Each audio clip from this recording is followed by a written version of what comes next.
ලස්සන කතාවක් තියෙනවා මචං. මූණන් අරු වගේ සෙට් නෑ කියන තැනක මූ කියන කෙනා වෙන්න එපා. හැබැයි අරුවට වඩා නම් මූ හොඳයි කියන තැනක මූ කියන කෙනා වෙයන් කියලා. ඇයි මම අද වීඩියෝ එක මෙහෙම පටන් ගත්තේ? අපි ජීවත් වෙන මේ සොසයිටි එකේ නැත්නම් මොවා වැඩ කරන ඔෆිස් එකේ එහෙමත් නැත්නම් මොවා ආශ්‍රය කරන යාළුවෝ අතරේ ආව හැමතිස්සෙම තව කෙනෙක් එක්ක කම්පෙයාර් කරනවා ආට හිලා තියෙනවද?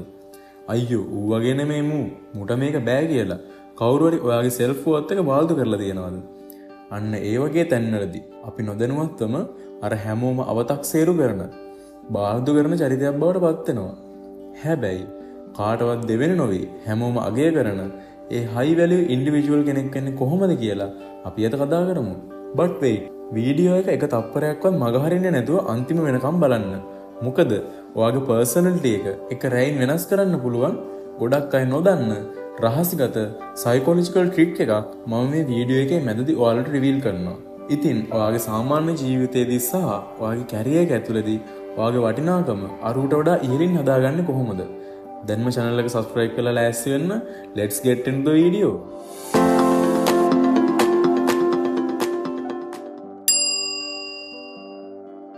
මුලින්ම අපි කතා කරමු අපේ සාමාන්‍ය ජීවිතය සහ social life එක ගැන.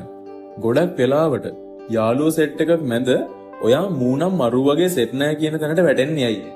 ඒකට ප්‍රධානම හේතුව තමයි ඔයා හැමතිස්සෙම අනික් අයව සතුටු කරන්න යන people pressure කෙනෙක් වීම. කවුරු හරි යාළුවෙක් මොකක් හරි උදව්වක් ඉල්ලුවොත් ඔයාට ඒක කරන්න අමාරු වුණත් ඔයා නෑ කියන්න තියෙන බයට හා කියනවා. හැම දෙයකම yes කියන හැම වෙලාවකම ඕන තැනකට එන්න available වෙලා ඉන්න චරිතයක් වුණාම society එක ඔයාව දකින්නේ නිකම්ම backup option එකක්. නැත්නම් replacement එකක් විදිහට විතරයි. අර ප්‍රධාන යාළුවා නැති වෙලාවට විතරක් මතක් වෙන කෙනෙක් වෙන්න එපා මචං. එතකොට කොහොමද අරුවට වඩා මු හොඳයි කියන තැනට එන්නේ? Simple as that. තමන්ටම කියලා අනන්‍යතාවයක්. ඒ කියන්නේ strong identity එකක් සහ කෙලින් තීරණ ගන්න පුළුවන් පෞරුෂයක් හදාගනින්. හැම දෙයකම එහෙ කියන්න එපා. ඔයාගේ කාලයට වටිනාකමක් දෙන්න. ඔයාගේ ටයිම් එක වැලියු කරන්න. ඔයා කාත් එක්ක හරි කතා කරද්දී තේරුමක් තියෙන වැදගත් දෙයක් කතා කරන්න. එතකොට මිනිස්සුන්ට නිකන්ම හිතනවා අම්මෝ අරූ වගේ නෙමෙයි මූලක මාර පර්සනැලිටි එකක් තියෙන්නේ මූ පට්ට කියලා. දෙවෙනි සහ වැදගත්ම තැන තමයි ඔයාගේ කැරියර් එක සහ ඔෆිස් ලයිෆ් එක. හිතන්න ඔයාගේ ඔෆිස් එකේ කලින් හිටපු හැමෝම දන්න පට්ට වැඩකාරයෙක් ජොබ් එකෙන් අයින් වෙලා යනවා. ඊට පස්සේ ඒ වේකන්සි එකට ඒ වැඩ ටික කරන්න ඔයාවපත් කරනවා. අන්න ඒ වෙලාවට තමයි ලොකුම ප්‍රෙෂර් එක එන්නේ. ඔයා සාමාන්‍ය විදිහටම අර හැමෝම කරන සාම්ප්‍රදායික විදිහටම ඒ වැඩ ටික කරගෙන ගියොත් මැනේජ්මන්ට් එකෙන් හෝ වටේ ඉන්න අයගෙන් නිකන්ම කියවෙන්න ගන්නවා. අයියෝ අරූ වගේ මූට මේක කරගන්න බෑනේ. මූනම් අරූ වගේ සෙට් නෑ කියලා. එතනදී ඔයා ෆේල් වෙනවා. හැබැයි ඔයා එතනදී ස්මාර්ට් වෙන්න ඕනේ කොහොමද?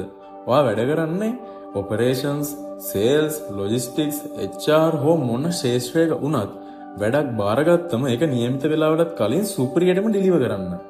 ප්‍රශ්නයක් ආවම නිකන් බලන් ඉන්නේ නැතුව ඒකේ මුල හොයන්න. ඒ කියන්නේ root cause analysis එකක් කරන්න. වැඩක් මීට වඩා ලේසියෙන් සහ කාර්යක්ෂමව කරන්න පුළුවන් lean ක්‍රමවේදයන් ඔෆිස් එකට හඳුන්වලා දෙන්න. ඔයාගේ analytical skills පෙන්වන්න. අන්න එතකොට මැනේජ්මන්ට් එකට සහ ඔයාගේ බොස්ස නිකම්ම කියවෙනවා. ඇත්තටම අර කලින් හිටපු එකාට වඩා නම් මූ වැඩේ පට්ටම ස්මාර්ට් විදියට කරනවා. අරූට වඩා මූ 10 ගුණයක් හොඳයි කියලා. අන්න එතනදී ඔයා ඔයාගේ ප්‍රොෆෙෂනල් කෝපරේට් බ්‍රෑන්ඩ් එක ඔෆිස් එක ඇතුලේ ස්ථාවර කරගෙන ඉවරයි. Alright. දැන් වීඩියෝ එකේ මුලින් පොරොන්දු වුණ අර සයිකොලොජිකල් ට්‍රික් එක රිවීල් කරන්නයි යන්නේ. මේකට කියන්නේ the Ben Franklin effect කියලා. ඔයාට කවුරු හරි කෙනෙක් ඔයාව සවුත්තු කරන්න හදනවා වගේ දැනෙනවා නම් නැත්නම් ඔයාගේ වටිනාකම අඩු කරන්න හදනවා නම් ඊටමත් පොඩි සරල උදව්වක් ඒ කෙනාගෙන් ඉල්ලන්න. උදාහරණයක් විදිහට මට මේ පොත පොඩ්ඩක් දෙනවද කියවන්න. නැත්නම් ඔයාගේ පෑන පොඩ්ඩක් දෙනවද වගේ ඊටමත් සරල උදව්වක්. මනෝවිද්‍යාත්මකව සිදුවන්නේ මිනිසෙකු තව කෙනෙකුට උදව්වක් කරපු ගමන් ඒ පුද්ගලයාගේ මොළය නොදැනුවත්වම හිතන්න ගන්නවා මම මූට උදව් කළේ මම මූට කැමති නිසා වෙන්න ඇති කියලා. ඒකෙන් අර ඔයා කෙරෙහි තිබ්බ අවතක්සේරුව නිකන්ම නැති වෙලා ඔයාට ලැබෙන ගෞරවය වැඩි වෙනවා. මේක හැම තැනකදීම පාවිච්චි කරන්න පුළුවන් සුපිරිම මයින්ඩ් ගේම් එකක්.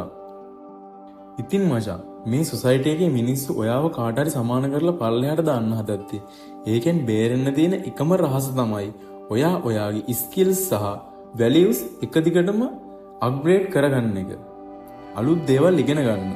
ප්‍රොෆෙෂනල් කෝස් එකක් කරන්න, sannivedana හැකියා, එහෙමත් නැත්නම් communication skills වැඩි දියුණු කරගන්න.